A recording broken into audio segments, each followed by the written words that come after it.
Yes, we thought that as an embassy we have a role to play and to share our experiences of South Africa, because as South Africans and as South African women, we've traveled this road before.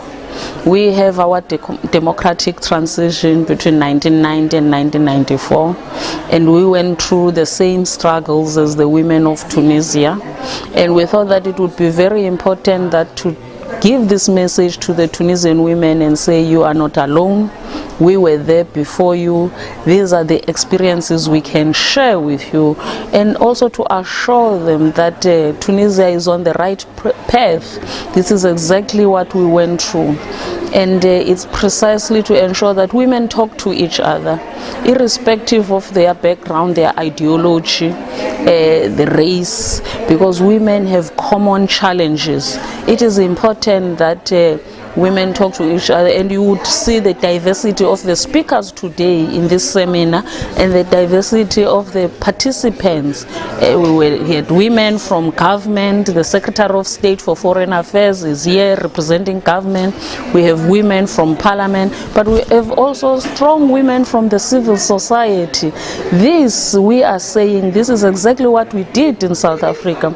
We had a national coalition movement that encompassed women from all different stratas of society, and at the end they spoke in one voice, and out of that coalition there came a women's charter, which was also realized, and part of those demands from the women's charter found themselves in the Constitution of South Africa today.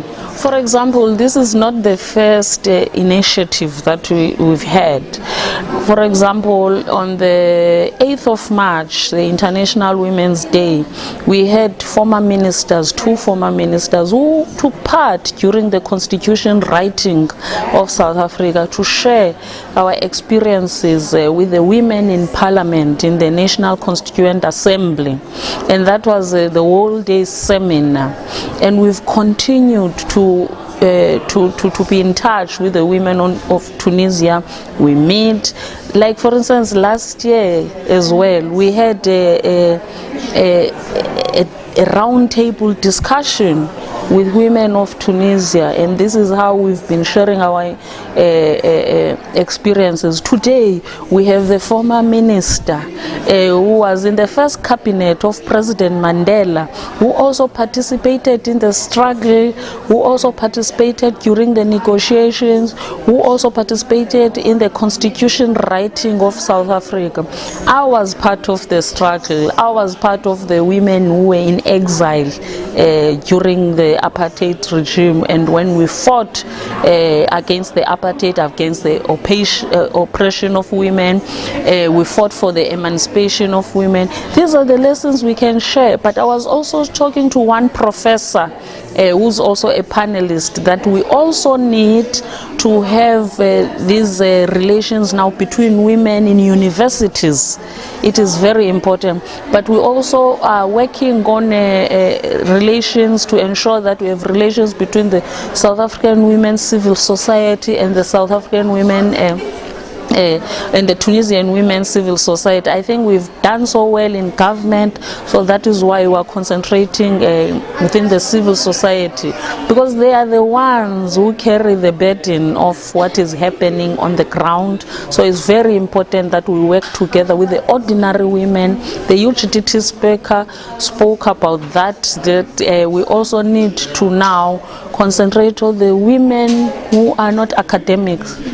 Concentrate on the women on the ground, the poor, those women who don't have the voice. So that's exactly what we continue.